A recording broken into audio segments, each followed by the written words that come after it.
കൊല്ലൂർ മൂകാംബിക സന്നിധിയെ ഭക്തിനിർഭരമാക്കി ദേവിയുടെ രഥോത്സവം. മഹാനവമിയിൽ ധനുർ ലഗ്നത്തിൽ ഉച്ചയ്ക്ക് 1 മണിക്കായിരുന്നു മൂകാംബിക ദേവി രഥത്തിലേറിയത്.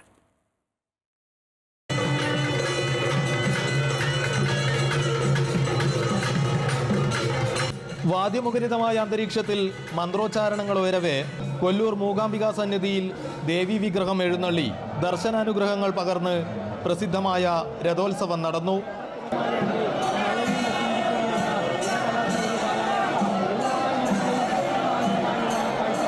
ശതരുദ്രാഭിഷേകം, സുഹാസിനി പൂജ, ചണ്ഡികായാഗം എന്നിവ കഴിഞ്ഞ് ധനുർലഗ്നത്തിലായിരുന്നു ക്ഷേത്രം ഭക്തജനസാഗരമായി മാറിയ രഥോത്സവത്തിനായി മൂകാംബികമ്മ പുറത്തെഴുന്നള്ളിയത്.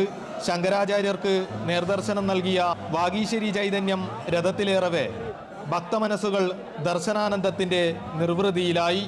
രഥം ക്ഷേത്രം വലം ചെയ്ത ശേഷം ഐശ്വര്യത്തിൻ്റെ പ്രതീകമായി ഭക്തർക്ക് നാണയങ്ങൾ വിതരണം ചെയ്തു. രഥോത്സവം കാണുവാനായി മലയാളികളായ പതിനായിരങ്ങൾ ക്ഷേത്രത്തിലെത്തിയിരുന്നു.